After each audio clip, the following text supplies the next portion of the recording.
Hi guys, 2024 එළවලි ඕගලන්ට KDA එකේ 43 intake එකට apply කරන්න application open වෙලා තියෙනවා. මේ සඳහා 2023 එළවලි වලටත් apply කරන්න පුළුවන්. අපි ඒ ගැන KDA website එකට ගිහින් බලමු.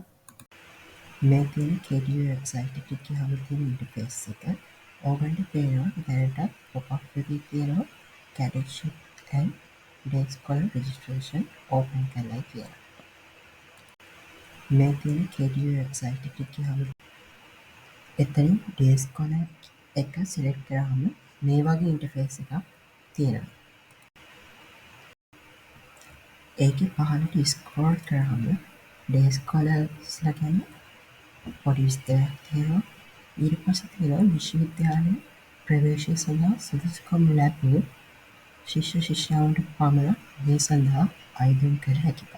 ඒ කියන්නේ ඔයගොල්ලන්ට A-level result sheet එකේ yes කියලා ආපහු විතරයි මේ සඳහා අයදුම් කරන්න පුළුවන්. ඊට පස්සේ admission යටතේ advertisement කියලා box එකක් තියෙනවා. ඒ යටතේ කැමති භාෂාවක් තෝරලා ඔයගොල්ලන්ට පුළුවන් දැනගන්න එක එක degree වලට ඔයගොල්ලෝ කරලා තියෙන උසස් පෙළ විෂය ධාරාව මොකක්ද සහ ඒ degree KDA එකේ මොන campus එකේද තියෙන්නේ කියලා.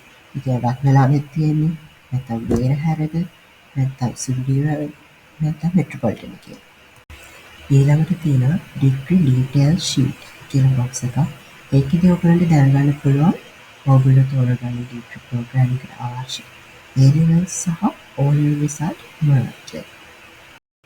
ඊට පස්සේ course fee කියන box එකෙන් degree program වල fee එක දැනගන්න පුළුවන්. ඊළඟට පහළට scroll කරද්දී තියෙනවා how to apply කියලා. ඒ යටතේ තියෙනවා free login introduction කියලා box එකක්. ඔයගොල්ලෝ apply කරන්න කලින් අනිවාර්යයෙන්ම මේකේ තියෙන document එක කියවන්න. ඊළඟට තියෙනවා demonstration video කියලා box එකක්. ඒකෙන් පුළුවන් ඔයගොල්ලන්ට දැනගන්න apply කරද්දී application එක fill කරන්න ඕනේ කොහොමද කියලා ඒ වීඩියෝ එකෙන් කියලා තියෙනවා. ඔයගොල්ලෝ apply කරන්න කලින් අනිවාර්යයෙන් ඒ වීඩියෝ එකත් බලන්න. how to apply යටතේ apply online කියන box එකෙන් ඔයගොල්ලන්ට application එක fill කරන්න පුළුවන්. තව පහළට scroll කරද්දී important details යටතේ තියෙනවා model papers කියලා box එක. ඒකෙත් තියෙන්නේ KDA එකෙන් තියෙන aptitude test වල papers. ඔයගොල්ලන්ට මේ model papers වලින් ඒ test එක පිළිබඳ දාලා අදහසක් ගන්න පුළුවන්.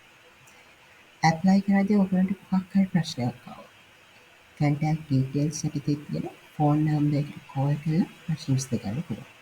නැත්නම් මම description එකේ තියෙන intake 43 help WhatsApp group එකේ join වෙලා ඔයගොල්ලන්ට තියෙන ප්‍රශ්න විසඳගන්න පුළුවන්. එහෙනම් ඔයගොල්ලෝ හැමෝටම good luck.